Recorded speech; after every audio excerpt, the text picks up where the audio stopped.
balik lagi di Imito bersama gua Rio Pasriansyah, gue Rifda Rahman, gue Resti Maria, dan gue Sayentia Ulfa atau bisa kalian panggil Ulfa. So, kita dari Taruna Politeknik Imigrasi, kami tingkat 2. Jadi hari ini kita akan berbincang-bincang tentang hukum administrasi negara. Yang mana, apa sih kayaknya kalau bakal kita omongin nih hari ini, guys? Ya tentunya berhubungan dengan administrasi negara, pastinya ya berhubungan dengan organisasi dari jalannya dinamika sebuah tata peraturan atau tata laksana di negara Indonesia ini tersebut sih. Jadi kita ini sebenarnya mau ngobrol-ngobrol santai aja ya, kayak sharing pengetahuan gitu tentang hukum administrasi negara lebih tepat. Nanti kita bakal ulik satu persatu materi yang bakal kita bahas. Langsung aja? Boleh? Dari materi pertama mungkin mau bahas apa? Oke, dari yang paling pertama itu tentang kita mau bahas tentang tindakan dan kewenangan pemerintah. Tapi sebelum masuk ke materi nih, gue mau nanya sama kalian bertiga. Menurut kalian, hukum administrasi negara ini kalau disangkut pautkan dengan hukum keimigrasian itu sifatnya hukum keimigrasian ini bersifat publik atau privat sih? Dan kalau boleh tahu kenapa nih kalian milih hal tersebut? Mungkin dari Pak Rio nih bisa jawab. Mungkin publik ya, karena publik itu hukum kan semua harus pada tahu lah, kayak terbuka gitu loh. Kayak semua orang harus tahu kalau imigrasi itu ya, hukum imigrasi itu apa sih gitu loh. Karena kalau yang gue juga sampai sekarang kayak orang-orang tuh masih belum banyak yang tahu imigrasi itu apa. Betul, kayak masih hanya kayak aduh imigrasi itu apa sih? Gunanya apa sih? Fungsinya apa sih gitu loh. Sebenarnya itu sih memang sebenarnya. Kalau menurut Rifda Resi gimana nih? Setuju atau? Ya kalau kata gue sih setuju ya, karena kan emang hukum imigrasi kan masuk hukum publik dong, karena kan berkaitan dengan hal yang umum juga. Sama ya, sebenarnya emang benar banget. Kalau hukum keimigrasian itu emang sifatnya publik, karena hukum keimigrasian itu kan berhadapan langsung dengan hal yang umum, bukan dengan sifatnya individual seperti kayak tata masalah sengketa antara individu dengan individu gitu. Nah, di dalam tindakan dan kewenangan pemerintah yang kita bahas sekarang ini nih, itu sebenarnya ada 3 tindakan kewenangan pemerintah. Ingat nggak pelajarannya Pak Alfi nih? Apa aja 3 tuh? Yang gue inget nih ini nih, atribusi. Benar banget. Kalau gue ingetnya mandat. Ya, benar banget. Satu lagi Bang Rio. Delegasi bukan sih? Benar. Ya, benar. Itu adalah 3 tindakan dan kewenangan dari pemerintah. Jadi dari ketiga hal tersebut tuh harusnya tuh kayak tindakan dari masing-masing itu terbagi. Jadi kayak kalau delegasi itu yang penyerahan tugas, mandat itu kayak mungkin bisa dibantu Bang, mandat itu gimana Bang? Kalau mandat itu yang gue tahu ya, mandat itu kayak dari si pemberi tanggung jawab nih, kayak dari pemerintah ke pemerintah. Sebenarnya sama sih kayak apa delegasi. Cuman kalau mandat ini contohnya tuh kayak PLT, PLH gitu. Iya. Terus kalau delegasi, atribusi, kalau menurut Abang gimana tuh? Kalau atribusi yang gue tahu tuh dari undang-undang nggak sih? Oh, dari Maksudnya langsung ada dasar dari undang-undang. Ya, kayaknya yang gue inget sih itu ya, yang gue tahu waktu itu yang pas Pak Alfi ajarin kita. Nah, kalau delegasi itu tanggung jawabnya tuh, jadi misalkan gue ngasih nih delegasi ke lu, tanggung jawab sepenuhnya langsung ada di lu. Tapi kalau mandat, tanggung jawab itu masih di gua. Gini Bang, berarti yang gue tangkap tuh kalau misalnya delegasi tuh tanggung jawabnya tuh penuh dikasih sama yang lu kasih gitu ya? Iya benar. Nah, jadi kalau gue ngasih ke lu, berarti tanggung jawabnya langsung gua ke lu gitu. semua. Nah, kalau Itu mandat delegasi. masih di lu yang masih gua ngasih. tanggung jawab, tapi lu yang gantiin gue. Oh. Nah, tapi gini nih, gue bingung. Kalau misalnya pelimpahan wewenang ini tuh ada nggak sih kayak sanksi atau apa gitu? Karena kan dia secara langsung tuh menerima apa ya? Dia tuh punya tanggung jawab gitu. Kira-kira ada sanksi nggak sih? Pastinya kayak di setiap tindak tanduk pemerintah di masa kegiatannya itu kan pasti tentunya ada kayak pelanggaran yang mungkin nanti itu bakal bisa dikenakan sanksi. Nah di sini itu sendiri terbagi menjadi 2 sanksi yang bisa dikenakan ke pemerintah ataupun ke masyarakat, yaitu sanksi administratif dan sanksi pidana. Bedanya itu apa? Kalau administratif itu kan yang seperti kita tahu kayak pidana tuh kayak hukuman penjara, hukuman mati masuk nggak sih? Enggak berlaku di Indonesia ya. Iya. Nah sementara kalau sanksi administratif itu kayak pencabutan, penggagalan, pembatalan, kurang lebih kayak gitu. Nah kalau di imigrasi itu kan contoh sanksi administratif yang bisa seperti contoh yang bisa kita ambil itu kayak mungkin pembatalan paspor, pencabutan, pembatalan, pencekalan itu termasuk ke dalam sanksi administrasi. Jadi tadi itu kurang lebih lah materi yang ada di tindakan dan kewenangan pemerintah. Tuh kurang lebih kayak gitu. Ya berarti kalau bisa gue review dikit, berarti tadi kan ada 3 ya, atribusi, delegasi, sama mandat. Terus Bener banget. kalau atribusi dia langsung dari undang-undang, kalau delegasi sama mandat itu sama-sama penyerahan kewenangan, cuma bedanya kalau delegasi itu dia kewenangannya berpindah langsung kepada si penerima tanggung jawab. Cuma kalau mandat ini tetap tanggung jawabnya nggak pada beri ya. Next kita langsung move on aja kali ya Iya. ke materi yang selanjutnya. Bisa ditebak kan nih? Atau banyak nih? Itu nggak sih masih dalam lingkup pemerintah? Masih banget. Ya udah gue kasih tau aja deh. Ini Langsung. tentang AAUPB. Apa tahu Nes? tuh? Nesi tahu nih kayaknya nih AAUPB. Setahu gue ya, AAUPB itu asas umum pemerintahan yang baik. Bener gak? 100. Iya. Bener. Apa? Ada yang bisa nebak berapa poin AAUPB di pemerintahan di Indonesia ini berapa? 9 ya sih. 9. Yang lain? 10. Ikut kita aja kali ya. Jadi jawabannya tuh ada berapa dah? 9 ya? Ya kurang lebih ada 9 asas-asas umum pemerintahan yang baik yang diakui berdasarkan pasal 30 tahun 2014. Mungkin bisa ada yang bisa bantu gua nih, apa aja asas umum pemerintahan yang baik? Yang paling gue inget tuh ada asas kepastian hukum. Oh ada asas hukum ya. Yang gue inget sih asas umum pemerintahan yang baik itu yang pertama ada asas kepastian hukum. Terus yang kedua itu ada asas kemanfaatan.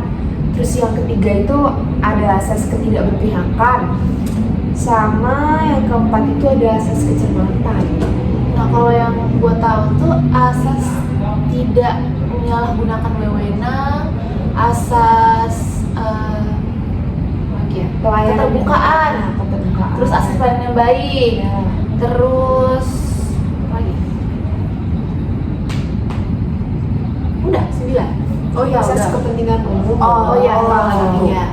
Jadi apa yang udah disebutin sama Rinda sama Rita tadi itu adalah 9 asas-asas umum pemerintahan yang baik. Nah, AAUPB ini itu sebenarnya punya 2 fungsi yang penting banget nih. Jadi fungsi yang pertama itu sebagai indikator atau batasan bagi pemerintah dalam menjalankan fungsi. Kenapa kayak gitu? Biar pemerintah itu kayak punya batasan sejauh mana mereka bisa bertindak. Jadi nggak menyalahgunakan otoritas atau kewenangan yang dikasih ke mereka gitu. Jadi itu tadi adalah 9 asas yang menjadi batasan bagi pemerintah. Dan fungsi yang kedua itu adalah sebagai dasar penilaian hakim dalam memeriksa, mengadili, dan memutuskan perkara tata usaha negara yang diberikan. Jadi AAUPB itu sebenarnya erat banget kaitannya sama materi pengadilan tata usaha negara yang bakal Waktu itu kita pernah dikasih yang bakal kita bahas di akhir video. Nah, jadi tadi itu kan udah dibahas tuh kan dari mulai 9 asasnya, terus fungsi-fungsinya, yaitu dasar penilaian hakim yang erat banget kaitannya sama petun. Nah, di hakim itu sendiri yang pernah dibahas sama Pak Alvin ya, hakim itu saat berada di lapangan itu tuh punya apa ya, punya dua sisi buat dalam mengadili suatu perkara, yaitu berdasarkan Iudes Fakti dan Iudes Iuris. Yaitu kalau Iudes Fakti itu hakim itu harus memperhatikan fakta-fakta yang terjadi di lapangan, jadi nggak boleh sebelah mata lah, harus melihat dari berbagai sisi biar kayak tahu apa sih yang benar nih sebenarnya nih dari masalah ini. Dan Iudes Iuris itu hakim itu harus memperhatikan aspek-aspek hukum berdasarkan fakta hukum. Itu kurang lebih itu tentang AUPB. Paham sih penjelasannya, ngerti sih gue. Atau ada masih yang nyangkut nih di AUPB? Atau langsung kita move on aja nih ke Ada Upaya nggak sih? apa? Gue Nah, kayak nih dikit. apa? Ya waktu gue kan pernah baca nih di putusan-putusan itu. Mm-mm. Jadi apa sih sebenarnya fungsi AUPB ini di putusannya itu? Maksudnya dia apa gitu? Ngapain aksi AUPB ini? Kalau menurut gue nih ya, sejauh gue bisa menilik nih ya, Ya. fungsi AUPB itu di dalam perkara TUM itu tuh sebagai kayak Batasan faktor, yang- iya batasan gue bilang. Jadi ini loh yang dikenain di lu tuh gitu. Kalau menurut gue itu, Jadi kalau ada berapa nih kasusnya? iya ini loh apa yang lu langgar tuh, Iya, iya.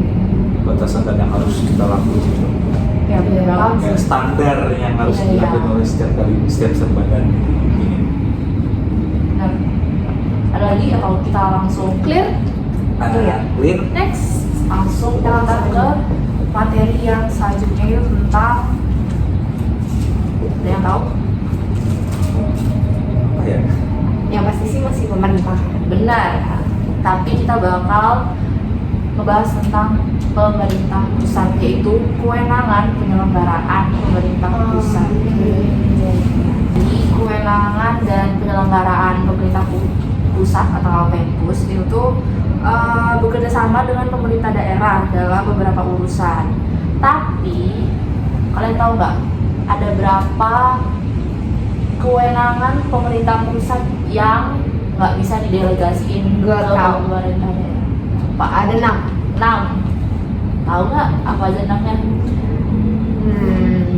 Pertahanan dan keamanan, Sama. politik luar negeri, Mm. terus justisi, terus yang keempat itu moneter, yang kelima itu ada fiskal, terus yang keenam ada agama. Dan jadi itu tuh adalah 6 kewenangan pemerintah pusat yang nggak bisa didelegasiin ke pemerintah daerah berdasarkan pasal 23 tahun 2014. Nah, bisa nggak kalian lihat nih titik celahnya tuh apa sih hubungan yang udah disebutin sama Rida tadi itu sama keimigrasian? Nah, berarti ini pelajaran Pak Alfi. Gue kayak pernah denger tapi Gini, jadi hubungannya sama keimigrasian itu tuh terdapat di poin justisi. apa tuh? Atau peradilan. Karena justisi itu sendiri merupakan bahasa lainnya itu pokoknya keimigrasian lah. Jadi maka dari itu keimigrasian itu nggak bisa didelegasiin ke pemerintah daerah gitu. Jadi makanya keimigrasian tuh nggak ada kayak peraturan keimigrasian Yogyakarta, keimigrasian Jakarta dan lain sebagainya, karena semua peraturannya tuh, semua satu kesatuannya itu ada di pusat. Kalau nggak salah waktu itu karena ini ya justisi itu kan penegakan hukum ya, berkaitan dengan fungsi keimigrasian, Nah. salah satu fungsi keimigrasian. Makanya keimigrasian itu salah satu kewenangan yang nggak bisa di Delegasiin Iya, ke pemerintah daerah. Ingat sih gue kalau itu. Nah kalau tadi si Ulfa udah jelasin tentang pemerintah pusat, di sini gue mau coba jelasin tentang kewenangan dan penyelenggaraan pemerintah daerah yang dimana itu diatur dalam Undang-Undang Nomor 23 Tahun 2014. Jadi pemerintahan daerah itu, dimana kewenangan pemerintah daerah itu dia mengatur dan mengurus sendiri urusan pemerintahannya dan kepentingan masyarakatnya sendiri. Yang dimana setahu gue itu ada dibagi jadi 3. Apa aja tuh? Nah, yang pertama itu ada urusan pemerintahan absolut, urusan pemerintahan konkuren, sama yang ketiga itu ada urusan pemerintahan umum. Yang absolut tentu dong itu tentang urusan yang jadi kewenangan pemerintah pusat sendiri yang tidak bisa didelegasikan. Jadi seperti pertahanan dan moneter, fiskal, justisi, agama, ya benar. Terus kalau urusan pemerintahan konkuren sendiri itu urusannya bisa menjadi kewenangan pemerintahan pusat dan pemerintahan daerah. Nah, di sini dia dibagi menjadi dua, yaitu urusan yang wajib sama yang pilihan. Kalau yang wajib itu kayak pendidikan, kesehatan. Nah, kalau yang pilihan itu bisa kayak pariwisata, pertanian. Terus yang terakhir itu ada urusan pemerintahan umum. Nah, yang dimana ini dijalankan oleh pemerintah pusat dan dilaksanakan oleh pemerintahan daerah. Terutama biasanya dilaksanakan oleh gubernur yang dimana dia sebagai wakil pemerintah pusat. Itu sih dari gua yang mengenai kewenangan pemerintah daerah. Masuk. Mungkin langsung aja kali ya kita ke Oh, sama gue mau nambahin dikit nih Apa yang tuh? pemerintahan daerah. Ya seperti kita tahu ya kan penyelenggara pemerintah daerah ada banyak ya. Di sini gue cuma mau coba sebutin nih kan biar kita sama-sama tahu aja. Yang pertama ada kepala daerah dong. Terus ada DPRD. Terus ada ya intinya pejabat-pejabat di tingkat daerah. Tuh buat sama-sama aja biar kita tahu. Kalau udah kita langsung aja sih pindah ke materi ASN. Ya, Wah, seru tuh ASN. Iya, karena kan Ini kan kita lulus juga pada dasar nggak sih? atau mungkin ada yang lebih udah paham nih dari Iya. kita nih kayaknya. Langsung dah kayak Langsung saja bang. langsung dah. Ribet silakan. Udah. di sini gue mau jelasin nih kan ASN pasti ada. Yang pertama hukumnya dulu dong. Yes. Dia kan diatur di dalam Undang-Undang Nomor 5 Tahun 2014. Pastinya kalau ASN ada jenisnya dong.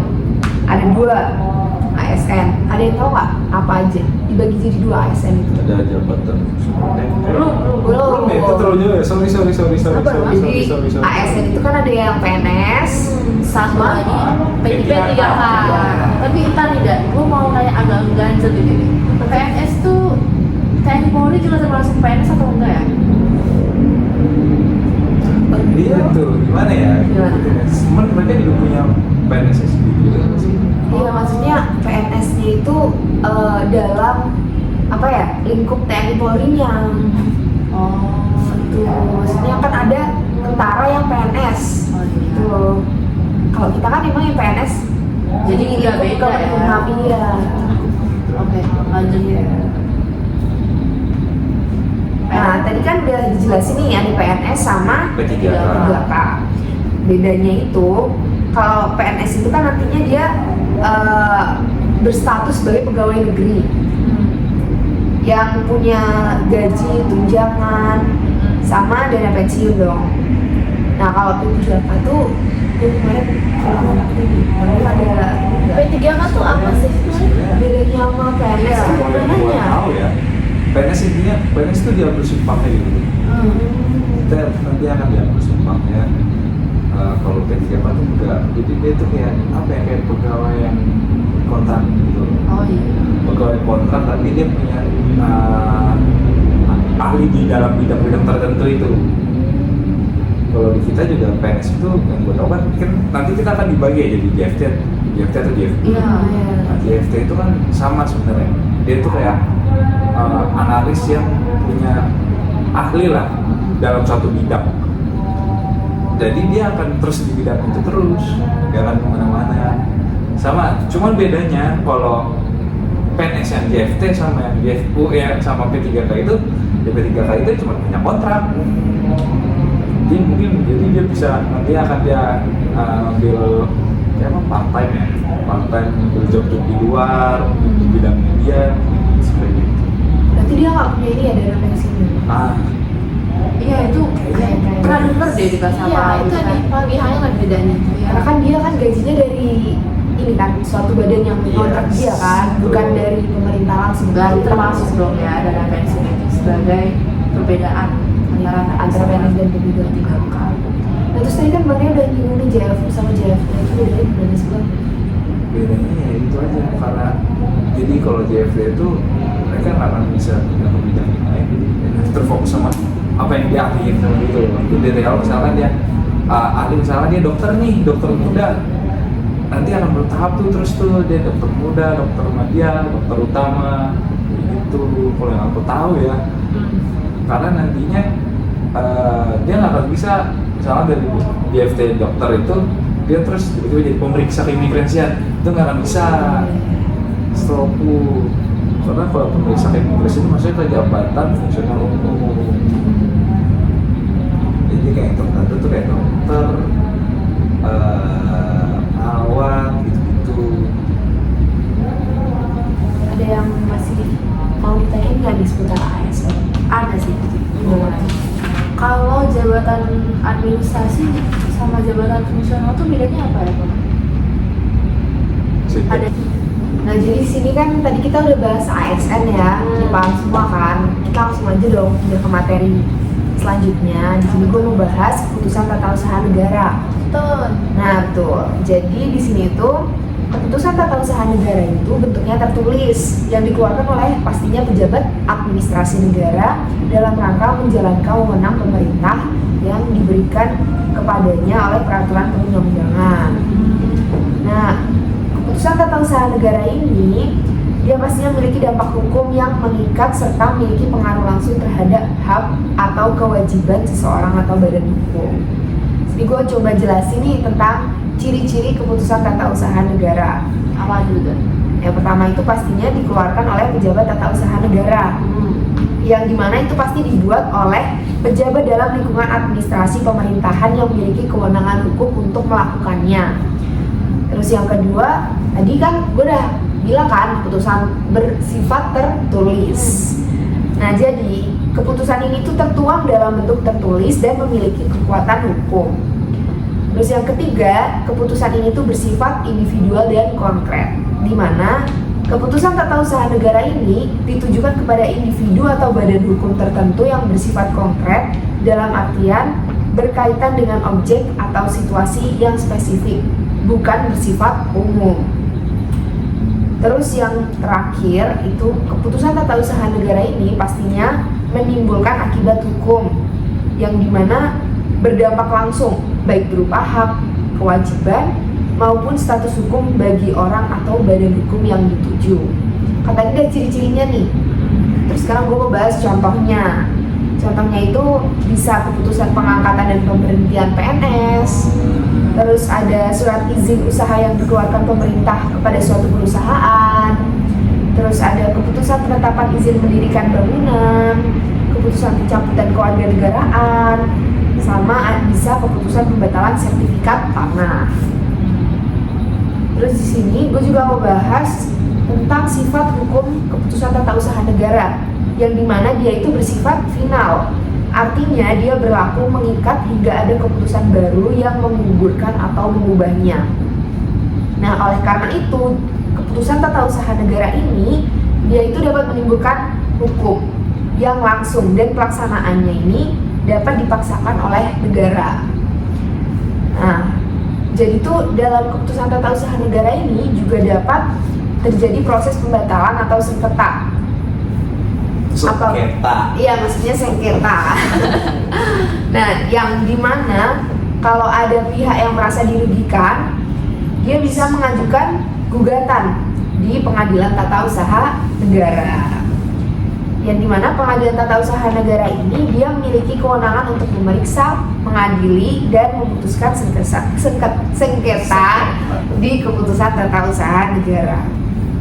Berarti kalau boleh disangkut pautkan, berarti keputusan tata usaha negara itu bakal ditindaklanjuti di petun dong ya? Betul. Oh. Kan masing-masing sengketa itu kan ada pengadilannya sendiri. Oh, iya. Yang dimana kalau kita bersengketa di keputusan tata usaha negara itu nanti diadilinya di Pengadilan Tata Usaha Negara.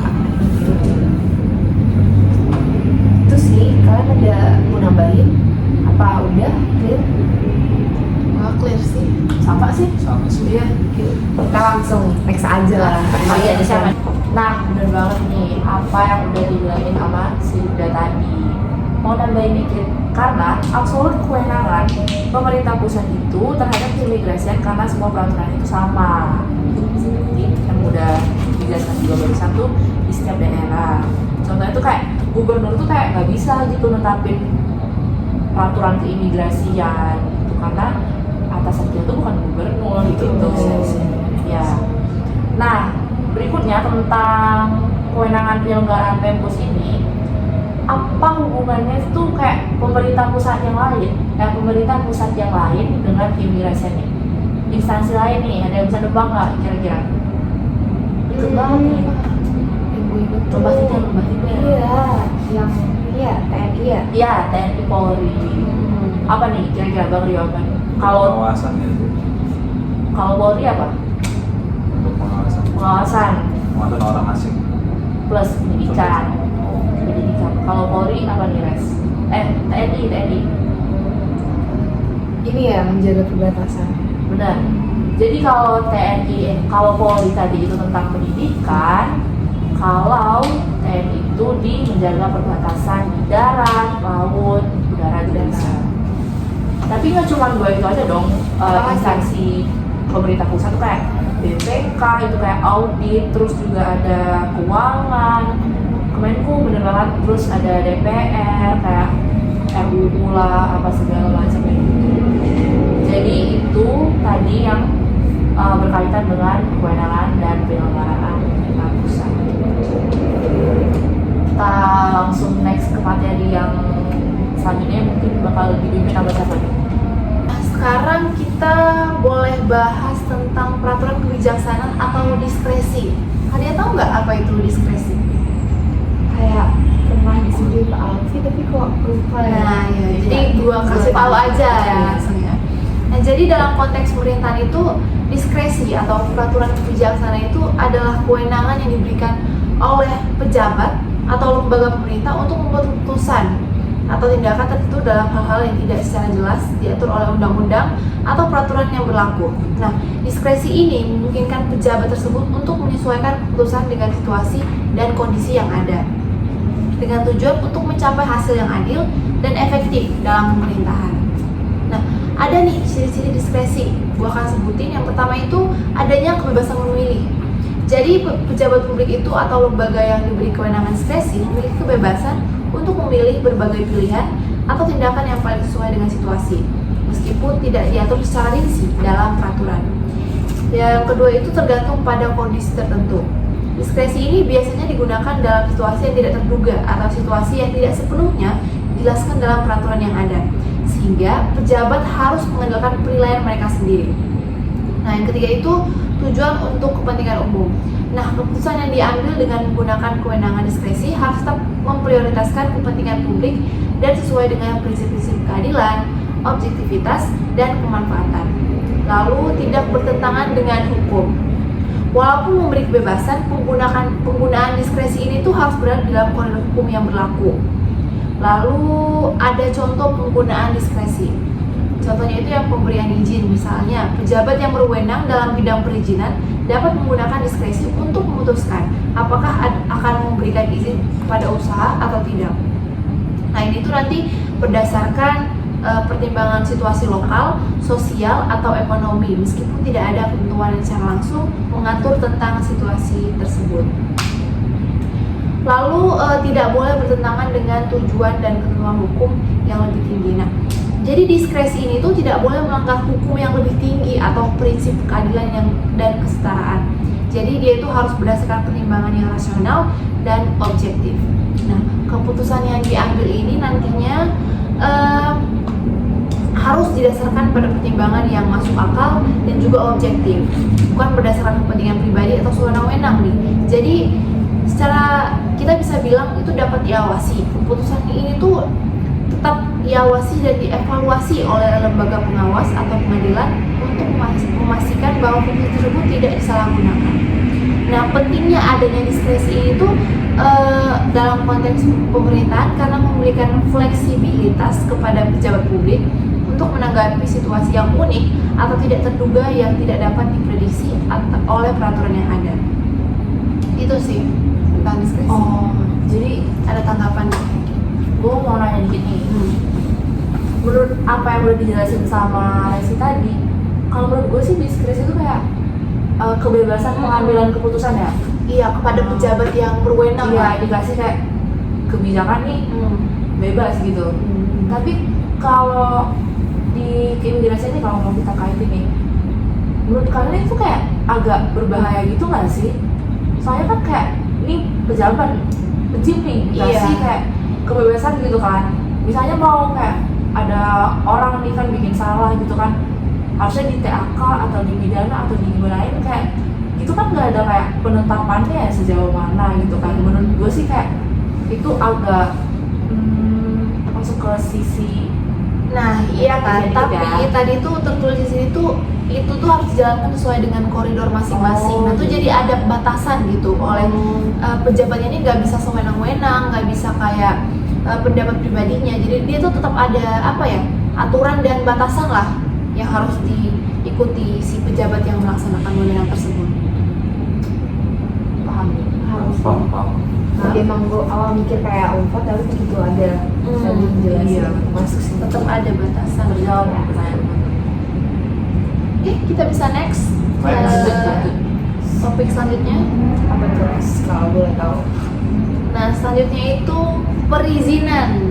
Perizinan. Ada yang bisa ini gak sih perizinan yang gimana gitu kalau dalam hukum administrasi negara tuh perizinan yang gimana sih? Kalau setahu gue nih ya, berdasarkan apa yang udah kita pelajari, kalau perizinan itu tuh merupakan pemberian legalitas atau legitimasi untuk melakukan kegiatan tertentu kepada subjek hukum. Menurut gue itu Benar. Ada lagi yang mau nambahin? Ya intinya bentuknya kayak kita apa ya butuh ya benar tadi legitimasi bukti kalau kita diizinkan gitu. Iya, sesuai dengan namanya perizinan. Perizinan. Jadi di sini gua tuh mau lebih apa ya menjabarkan gitu ya. Jadi perizinan menurut hukum administrasi negara merujuk pada tindakan atau proses yang dilakukan oleh pejabat atau lembaga administrasi publik dalam memberikan izin kepada individu, badan hukum atau entitas lainnya untuk melakukan suatu kegiatan atau usaha tertentu yang diatur oleh peraturan perundang-undangan. Nah, dalam konteks hukum administrasi negara, perizinan adalah bagian dari kegiatan pemerintahan yang bertujuan untuk mengatur, mengawasi, dan memastikan bahwa kegiatan yang dilakukan oleh masyarakat itu tuh mematuhi norma dan ketentuan hukum yang berlaku. Nah, adapun unsur-unsur perizinan dalam hukum administrasi negara yaitu secara umum. Yang pertama itu kewenangan pemberian izin. Kewenangan untuk memberikan izin merupakan hak atau wewenang yang dimiliki oleh pejabat atau lembaga tertentu sesuai dengan peraturan yang berlaku. Jadi pejabat atau lembaga yang berwenang ini dapat berupa pemerintah pusat, pemerintah daerah, atau badan-badan tertentu yang ditunjuk oleh negara. Gitu sih. Nah, jadi prosedur perizinan ini tuh diatur dalam perundang-undangan yang berlaku dan sering melibatkan pengajuan permohonan, verifikasi, evaluasi, dan juga pemberian izin jika memenuhi persyaratan yang ditetapkan. Nah, adapun tujuan perizinan itu dalam hukum administrasi negara itu bertujuan untuk melindungi kepentingan umum, menciptakan tertib administrasi, menjaga keseimbangan antara kepentingan individu dan masyarakat, serta memastikan kegiatan yang dilakukan sesuai dengan peraturan yang berlaku. Nah, perizinan ini berdasarkan keputusan administrasi itu bentuk keputusan administratif yang mengikat. Jadi keputusan ini dapat berupa pemberian izin atau penolakan. Jadi penolakan izin berdasarkan evaluasi terhadap permohonan izin. Keputusan ini merupakan tindakan hukum yang mempengaruhi posisi hukum permohonan izin yang dapat menimbulkan hak atau kewajiban tertentu bagi pihak yang bersangkutan. Gitu sih. mau tanya sih, Res, kalau di keimigrasian itu contoh perizinan itu gimana sih? Gimana? Ada yang bisa bantu kira-kira perizinan? Mungkin kayak perizinan untuk izin tinggalnya kali ya. Iya iya benar-benar bisa tinggal organ negara. Oh iya, sama sih ingat gue tuh selain izin tinggal tuh izin yang dilakukan atau digunakan di keimigrasian tuh izin masuk sama izin keluar. Jadi kayak cuma 3, izin masuk, izin keluar, sama izin tinggal. Izin berada. Ya, izin berada. Jadi gitu. Ya nggak sih? Ya. Benar. Ada materi yang tambahin nggak Res? Mengenai perizinan. Kalian ingat gak sih kayak kita dulu pernah belajar kayak misalnya warga negara asing dia tuh udah izin tinggal gitu untuk izin tinggal di Indonesia. Nah jadi perizinan ini tuh termasuk kalau misalnya dia mau tinggal di sini lebih lama, nah dia tuh bisa apa ya, membangun usahanya sendiri, beli tanah di Indonesia. Nah itu termasuk perizinan yang di dalam hukum administrasi negara itu sendiri. Lebih jauh lagi ya. Lebih dalam lagi gitu ya. Iya. Ada yang mau ditambahin tentang perizinan? Udah cukup sih kalau gue. Next kali ya. Iya.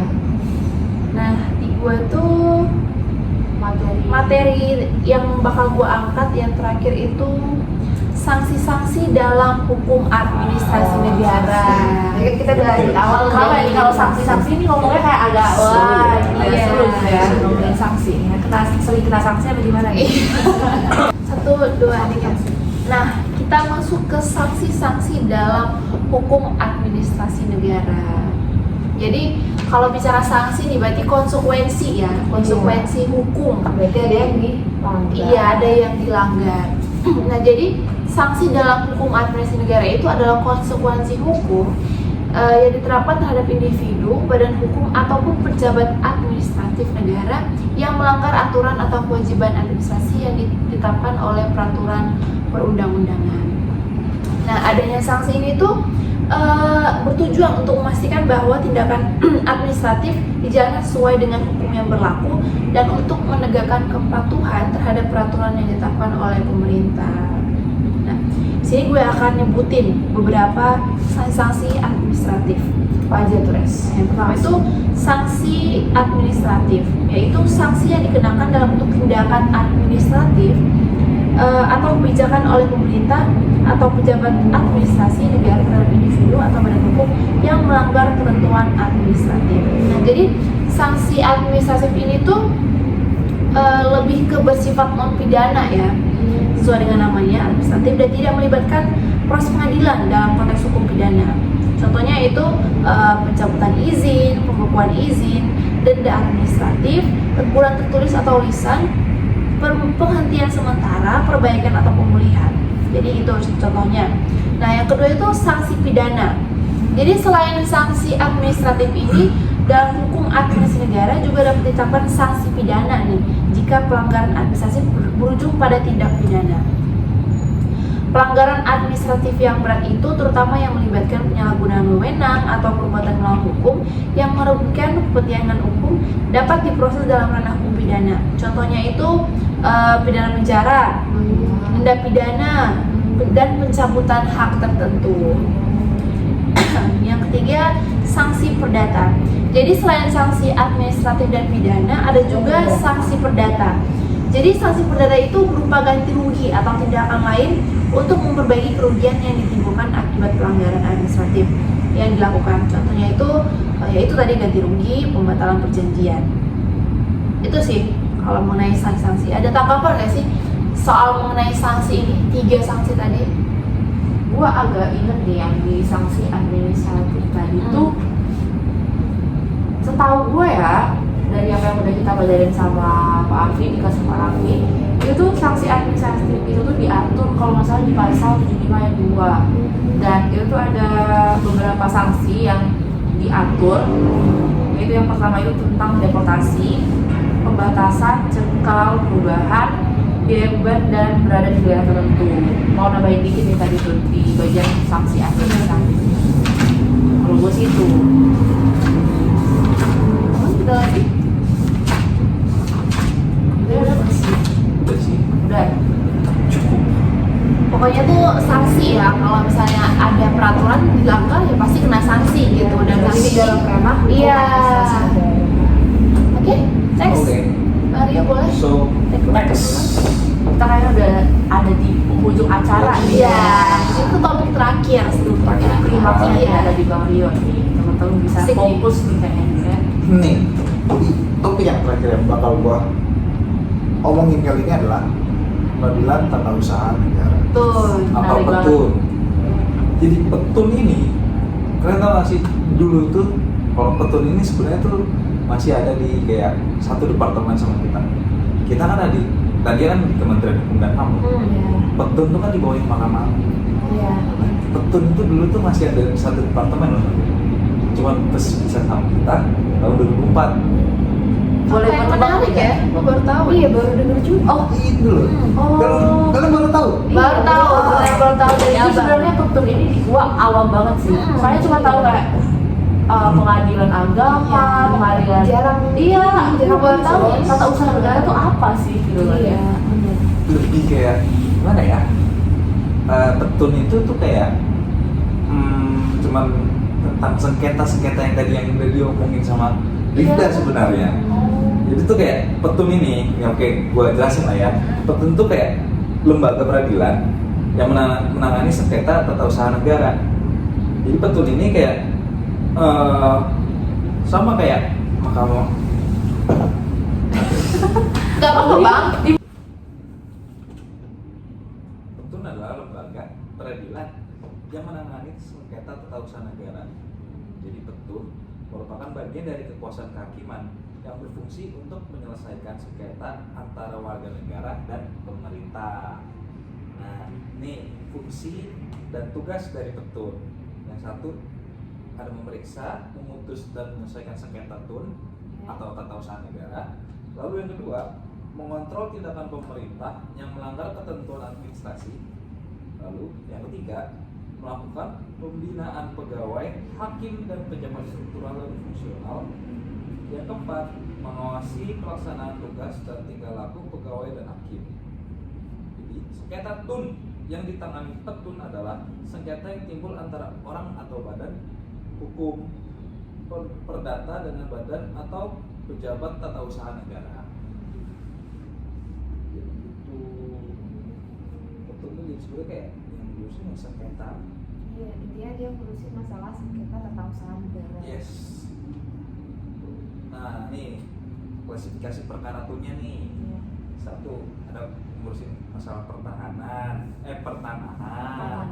lalu kepegawaian, lalu pajak, perizinan, lelang, IMB, Izin bangun-bangunan. yes. Lalu ada fiktif negatif dan yang terakhir ada PAU. Oh sebenarnya luas banget ya cakupan dari Iya, petun itu ini. mikirnya kayak tata usaha negara. Iya, tak arisan, Kepegawaian. kepegawaian, bla bla Ternyata bla. ada hal lain gitu yang Jauh diurusin lebih si berat. petun ini. Iya, sebenarnya ya hanya di sekitar situ aja sih. Tuh. Cukup menambah informasi ya, karena kan kita jarang banget nih dengar pengadilan tata usaha negara. Sebenarnya udah jangan deh. Namanya kan. Itu dua. Jadi sebagai kesimpulan ya, ketun yang menjadi objek sengketa di pengadilan tata usaha negara atau petun adalah suatu penetapan tertulis yang menimbulkan suatu akibat hukum karena tindakan yang dilakukan oleh pemerintah dan memberikan kerugian atau potensi kerugian terhadap pihak masyarakat. Oh iya, mau nambahin dikit nih. Kan udah bahas tentang petun ini kan. Nah, petun itu sendiri itu tuh letaknya atau posisinya itu cuma ada di ibu kota provinsi. Jadi kayak di satu provinsi itu yang cuma ada satu pengadilan tata usaha negara gitu dan berada di ibu kota provinsi. Oke sih, udah cukup menambah wawasan kita nggak sih? Lain lah ya. Ini Kita materi dari terakhir membahas. kan? Iya, dari Itu tadi materi terakhir. terakhir. Nggak terasa ya. Tadi Tadi udah ngobrol-ngobrol. selesai. Kita udah berada di penghujung banget. Oke. Seru sih. Makasih juga nih buat Makasih sharing-sharingnya nih. Karena kita saling bertukar informasi ya kan. Tadi mungkin ada yang kurang di sini, malah saling nambahin Iya. gitu. Kita juga tadi dengar fakta-fakta baru gitu ya yang kita nggak tahu sebelumnya. Semoga juga yang lihat ngerasain hal yang sama dong. Nah, semoga Bisa nambah bermanfaat juga wawasan informasinya. Oke, makasih banget buat yang udah nonton Umi Talk ini. Kita Iya. Taruna Politeknik Imigrasi pamit undur diri. Mungkin dari kesempatan kita bisa kali ya podcast Bahas talk iya. mengenai imigrasi Yes. Yang lebih seru lah ya. Tentunya. Oke, Bye-bye. Sampai ketemu di ini di Umi Talk selanjutnya. Aku yang ngasih